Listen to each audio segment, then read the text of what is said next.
Um exemplo incomum de alguém que encarou as provisões disponíveis como se fossem as que desejava e tudo deu certo. Ao analisar suas habilidades internas e suas provisões externas, pode ser que o seguinte pensamento lhe ocorra: não tenho o suficiente. Talvez você não o seja, mas Deus sempre é o bastante, e sendo a substância o corpo de Deus, haverá substância suficiente. Portanto, não dê as costas a seus bens somente porque eles não apareceram da maneira que esperava. Ao contrário, se você encarar as provisões disponíveis como se fossem as que desejava, tudo dará certo.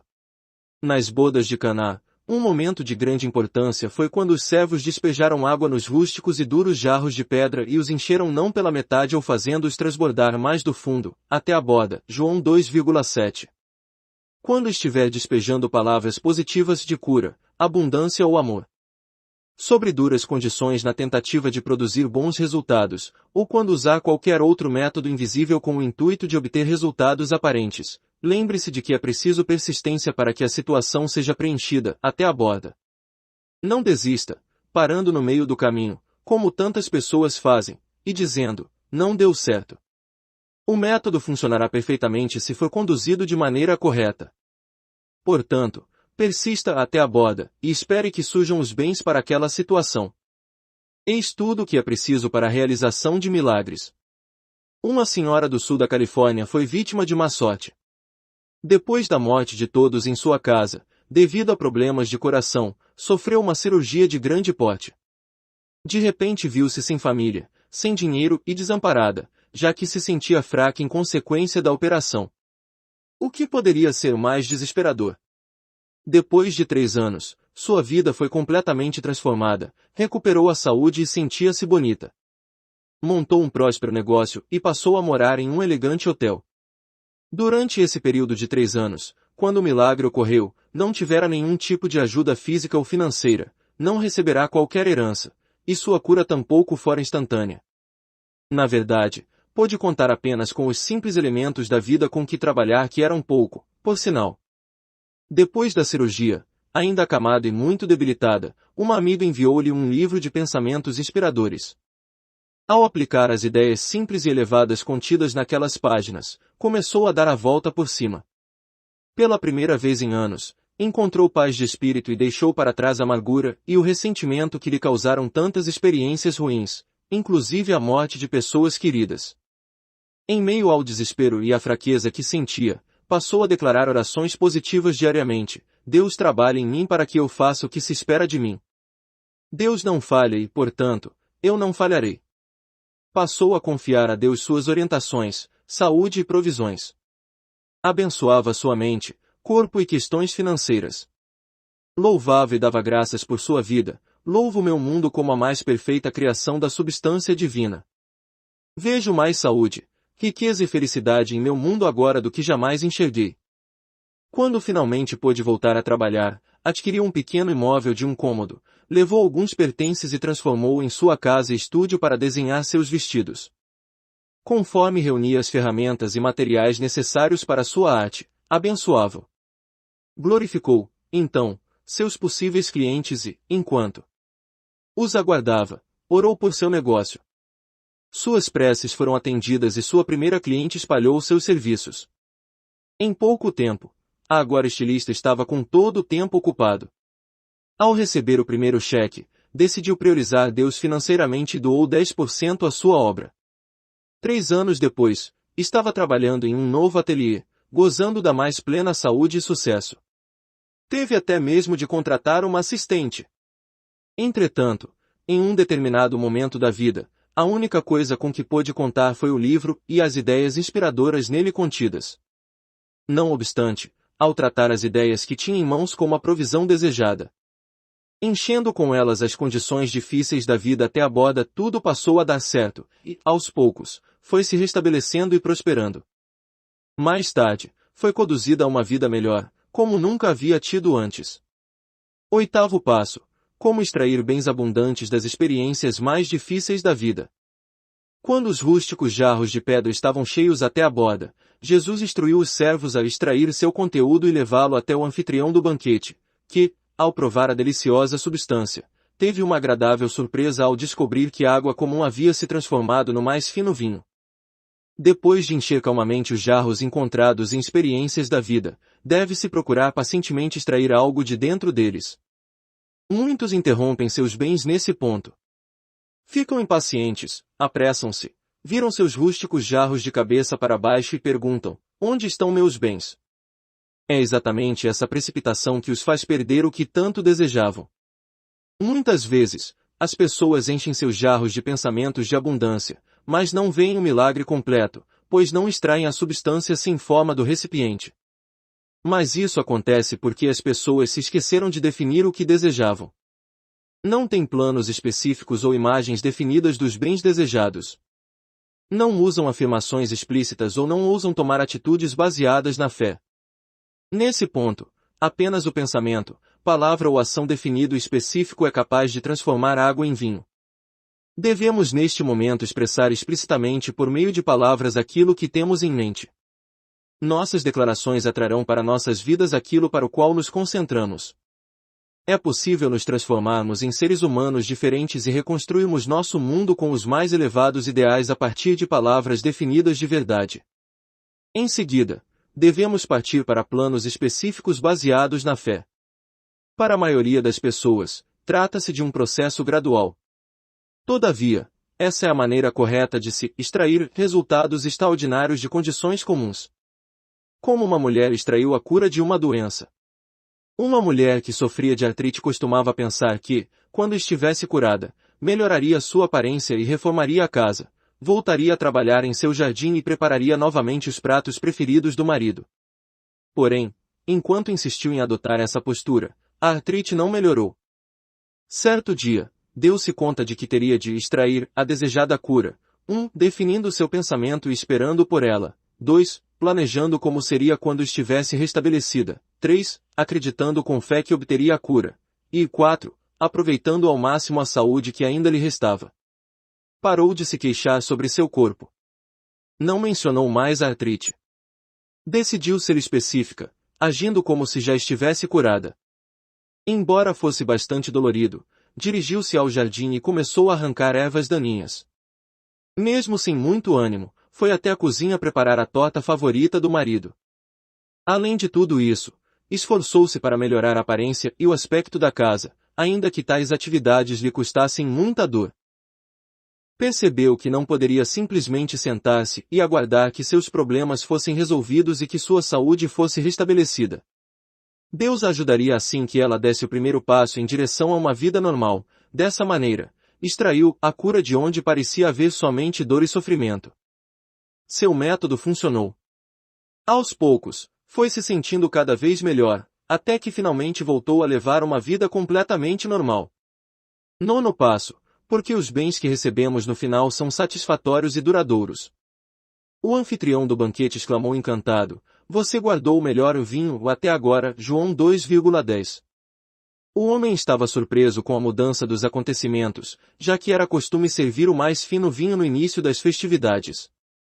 Assim, quando os convidados já tivessem bebido bastante, servia-se um vinho inferior. Como anfitrião de sua cerimônia, quando seus desejos se manifestarem, pode ser que você perceba que o melhor tenha sido guardado para o final.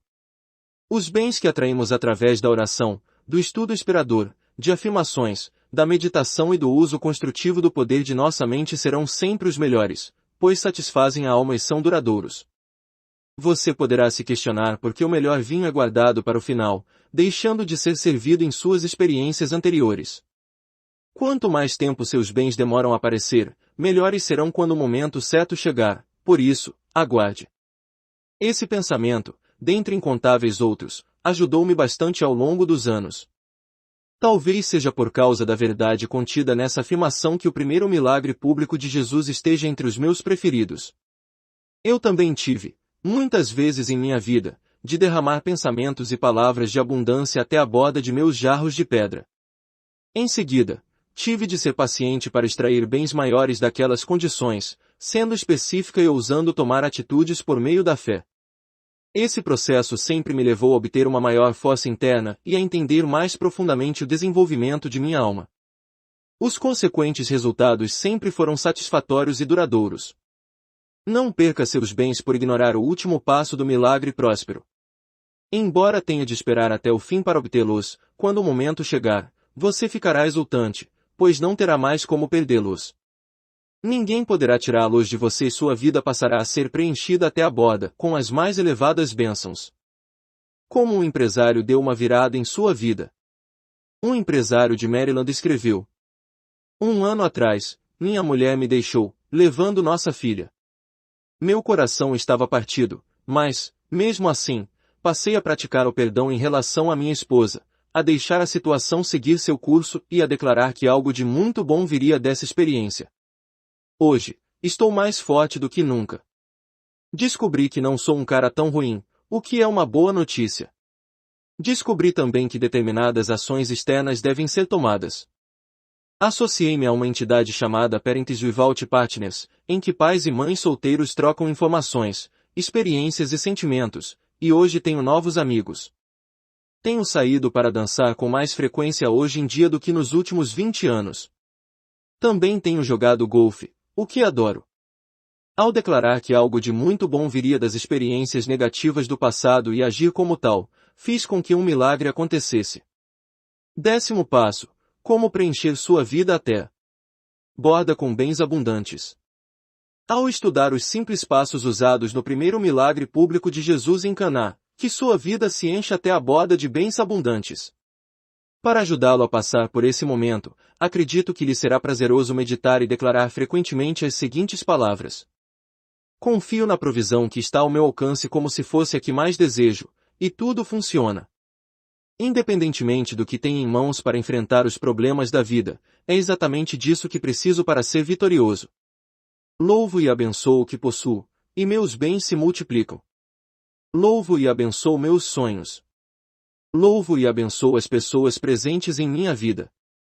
Louvo e abençoo as circunstâncias em que me encontro. Louvo e abençoo minha renda e as questões referentes a meus negócios. Louvo e abençoo minha saúde. Abençoo os bens que possuo e observo maravilhado seu generoso crescimento. Louvo a Deus por meus bens serem adaptáveis. Ao declarar palavras de abundância, supero toda a escassez de minha vida. Alegro-me por minha vida estar repleta até a borda com bens abundantes. Resumo. 1. 2 dos primeiros milagres prósperos de Jesus consistiram em transformar a ausência em fartura. 1. Seu primeiro milagre privado foi fazer surgir tantos peixes que Pedro, Tiago e João abandonaram seus barcos repletos de peixes para se tornarem discípulos de Jesus. 2. Seu primeiro milagre público ocorreu nas bodas de Caná, quando Jesus transformou água comum em vinho. 2. A palavra adaptar significa tornar viável através da mudança. Jesus deu alguns passos invocando ações mentais, o que tornou a água apropriada a se transformar no mais fino vinho. 1. Os passos que devemos seguir com ações mentais para invocar a próspera lei da adaptabilidade são: 1. Eles não têm mais vinho. Quando a necessidade surgir, não entre em pânico. Apresse em atendê-la de maneira externa apenas dissipará seus bens. 2. A minha hora ainda não chegou. Para lidar com a possibilidade de novos bens, prepare-se internamente. Ore para receber orientações e haja somente quando for instruído internamente. 3. Somos capazes de realizar nosso próspero milagre público na frente de todos chegando a Caná e usando o poder de nossa voz ao pronunciar termos de abundância. É preciso derramar algo na iminência da necessidade antes de poder extrair qualquer coisa dali. 4. Encha os jarros com água. Não rejeite seus bens se não os receber da maneira que esperava. Ao tratar o que está disponível, água, como a provisão desejada, a água transforma-se em vinho. Os bens que estão ao seu alcance se adaptam e podem atender às suas necessidades se você souber valorizá-los e empregá-los da melhor maneira. 5. Os jarros foram preenchidos até a borda. Se as únicas coisas com que temos a trabalhar forem circunstâncias duras e difíceis, será com elas que teremos de realizar nosso próspero milagre. Passe a louvar e abençoar as coisas que costumava condenar. Se persistirmos em encher os rústicos jarros de nossas vidas com pensamentos e palavras positivas, até a borda, nossos bens serão multiplicados. 6. Extraia o conteúdo e leve-o até o anfitrião do banquete. Depois procure pacientemente extrair seus bens de dentro dos rústicos jarros encontrados em experiências da vida por meio de pensamentos, palavras e ações definidas. Dessa maneira, extraímos resultados extraordinários de condições comuns. 7. Você guardou o melhor vinho até agora. Ao seguir esses passos mentalmente, sua vida poderá ser preenchida até a borda com satisfatória e permanente abundância. Capítulo 3. O cenário próspero para os famosos ensinamentos de Jesus. A Palestina é um pequeno país do tamanho do estado de Vermont. Chamado de a Terra Santa, trata-se de um oásis localizado entre o oceano e o deserto. É possível atravessar essas terras de carro em apenas um dia. No entanto, nenhum local do planeta é mais fascinante para a humanidade. Durante os últimos 20 séculos, tem-se pensado, falado e escrito mais a respeito do mais famoso cidadão palestino, Jesus, do que sobre qualquer outro indivíduo. Jesus é descrito como personalidade histórica suprema e o fascínio sobre sua figura persiste até hoje. A despeito de tudo o que já foi dito e escrito sobre ele, nunca encontrei em minha pesquisa descrições suficientes de religiosos excetuando-se a Bíblia que o apresentassem como um indivíduo próspero, ou como um rico professor. Entretanto, alguns de seus mais famosos ensinamentos estão repletos de poderosas fórmulas de prosperidade. Entre elas, podemos citar as Bem-aventuranças, capítulo 4, e a Oração do Senhor, capítulo 5. Jesus compartilhou esses dois conhecidos tratados de prosperidade com seus seguidores logo depois de terminar seu precoce e obscuro ministério na Judeia. Pregou as fórmulas de sucesso das Bem-aventuranças e da Oração do Senhor durante o ano de grande popularidade que gozou em seu ministério na Galileia antes de realizar muitos de seus milagres de prosperidade ou de cura. O que é bastante significativo. Quando a natureza interna do homem se sente satisfeita, as provisões externas vêm com mais facilidade. Por isso, Jesus foi sábio ao pregar alguns de seus mais poderosos ensinamentos no início de seu ministério. Em seguida, pôde mostrar os resultados de suas orientações. Devemos, como Jesus, não nos precipitar em buscar primeiramente os resultados externos. Alguns especialistas estimam que o sucesso seja resultado de 98% de preparações internas e somente 2% de ações externas. Nos ensinamentos mais famosos de Jesus, encontrados nas Bem-aventuranças e na Oração do Senhor, o indivíduo se prepara internamente para depois obter o sucesso exterior. É também importante o fato de Jesus, depois de ter convocado seus 12 discípulos, compartilhar com seus seguidores os prósperos ensinamentos contidos nas Bem-aventuranças e na Oração do Senhor. Naquela época, falava-se à maneira oriental, isto é, era comum o uso de alegorias, parábolas e fábulas repletas de significados implícitos e ocultos. Conhecer o verdadeiro sentido daquelas imagens sem dúvida fazia parte da doutrinação de prosperidade dos discípulos e serviu de base para suas conquistas posteriores. Antes de considerarmos o significado de cada uma das bem-aventuranças e das famosas afirmações presentes na Oração do Senhor, analisemos o contexto em que elas foram apresentadas. O próspero Mateus.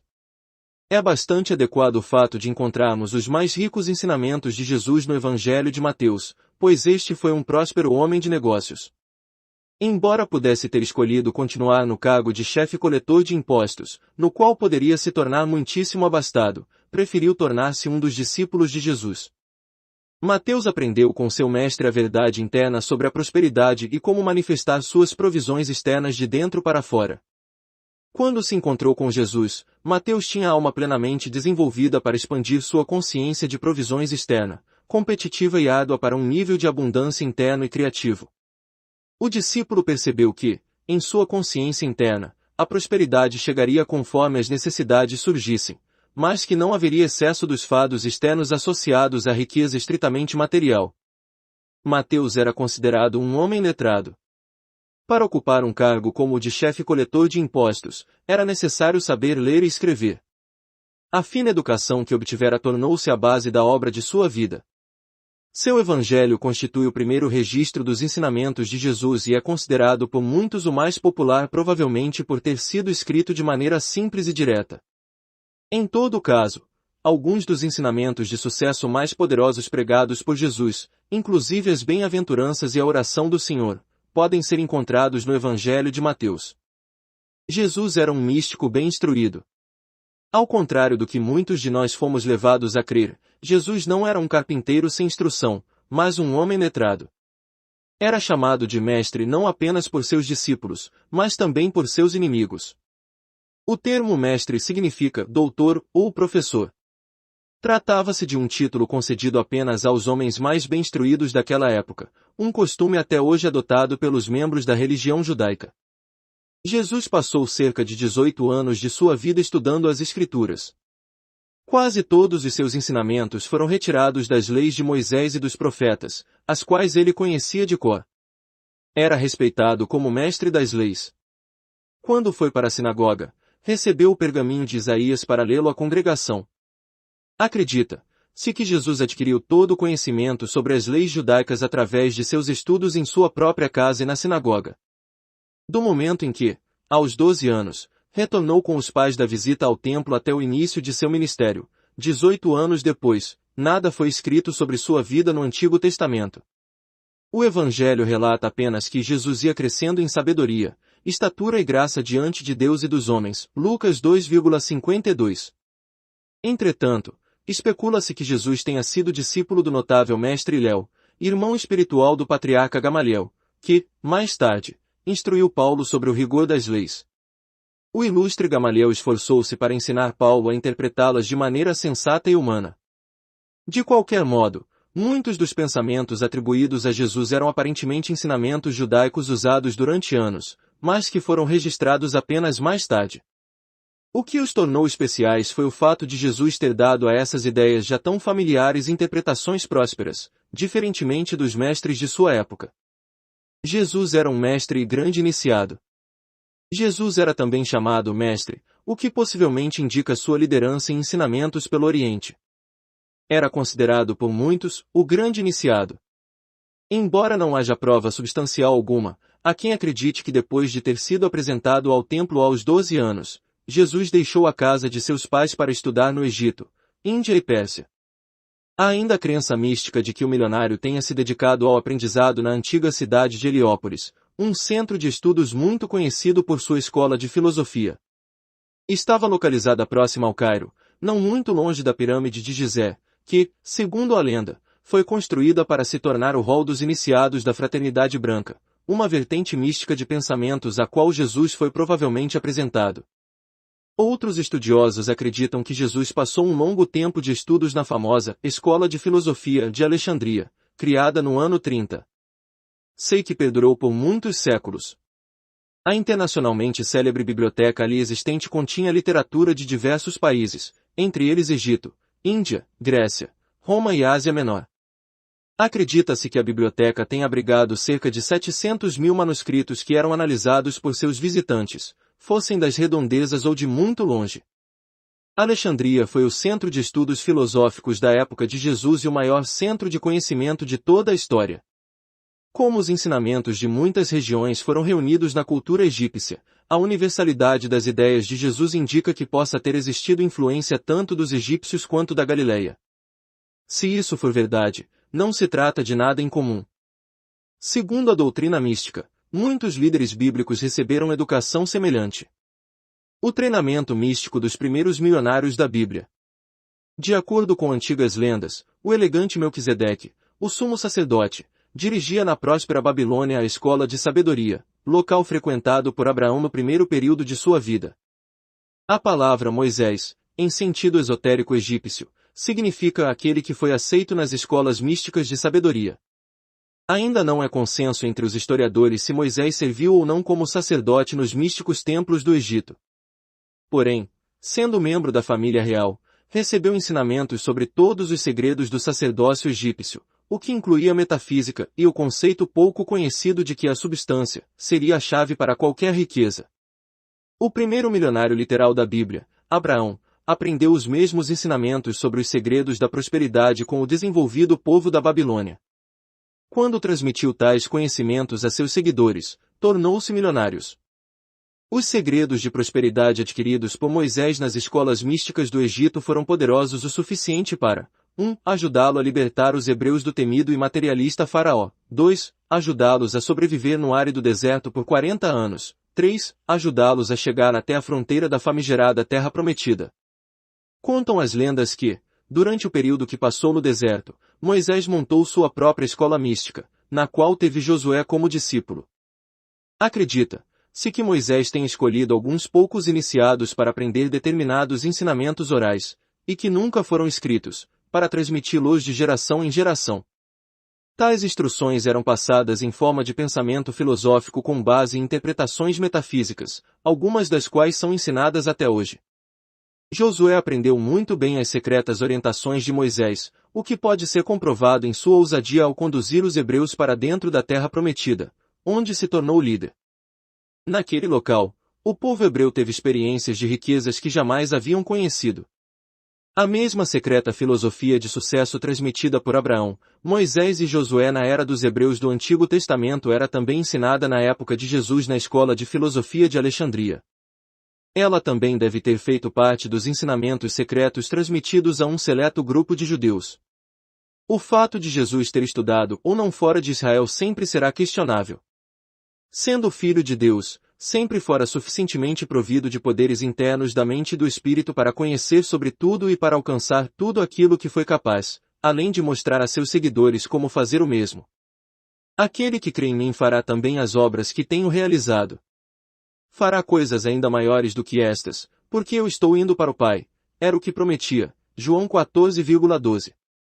Independentemente da maneira como adquiriu seu conhecimento, a compreensão de Jesus quanto às chaves metafísicas para a obtenção de uma vida próspera ficava clara tanto em seus ensinamentos literais quanto em suas alegorias. O mais importante de seus prósperos ensinamentos começou com as Bem-aventuranças, capítulo 4. Não há novidade alguma na simbologia de prosperidade presente na Bíblia. Mesmo após Jesus, não houve novidade alguma na simbologia de prosperidade na qual a Bíblia está inserida. Mentes místicas têm buscado a simbologia do sucesso e da prosperidade contida nas Escrituras Sagradas e que, quase sempre, é apresentada em forma de alegorias. Tratava-se de um método comumente utilizado pelos mestres espirituais ao longo da história da Igreja primitiva católica ou protestante, dentre eles, Bernardo de Claraval, São João da Cruz, Jeremy Taylor e John Wesley.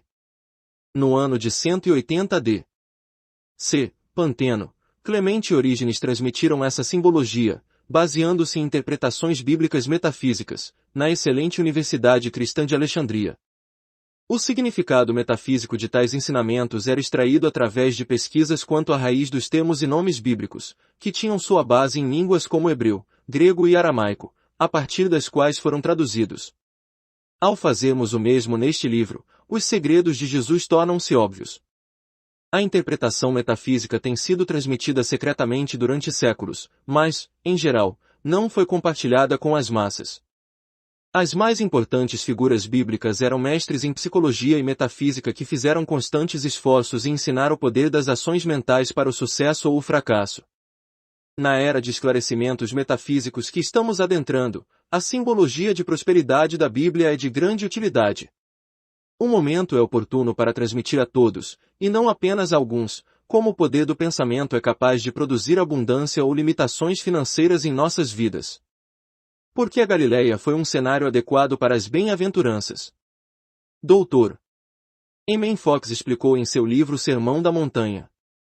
Jesus é o mais revolucionário dos mestres, pois vira o mundo de cabeça para baixo em nome dos que aceitam seus ensinamentos. Uma vez que aceitamos a mensagem de Jesus Cristo, nada será como antes. Mudamos radicalmente todos os nossos valores. Em lugar nenhum essa verdade é mais presente do que nos estudos sobre os ensinamentos de prosperidade de Jesus. Talvez seus primeiros discípulos os conhecessem melhor. Não argumentavam nem discutiam excessivamente aquilo que ouviam ou observavam. Aceitavam, agradecidos, o que Jesus os ensinava e deixavam o restante por conta da fé. Havia razões políticas e religiosas em seu desejo de crer no revolucionário conhecimento de Jesus. A vida era difícil e penosa. Os judeus viviam oprimidos e comandados pelo detestado rei Herodes e pelos cruéis romanos. Os rígidos ensinamentos dos saduceus, fariseus e essênios eram de pouca utilidade. Os líderes da igreja tradicional não se esforçavam para curar os doentes ou ajudar os oprimidos. Ao contrário, buscavam apenas os que estavam no poder. Portanto, Não é surpreendente que as massas tenham reagido com forte excitação quando Jesus apareceu, prosperando e curando quem o seguia. Se você ainda não é inscrito no nosso canal, se inscreva no nosso canal, não deixe de clicar naquele sininho para receber em primeira mão todas as vezes que nós colocarmos um vídeo novo e compartilhe nossos vídeos com seus amigos, tá ok? Então é isso aí, até o próximo vídeo.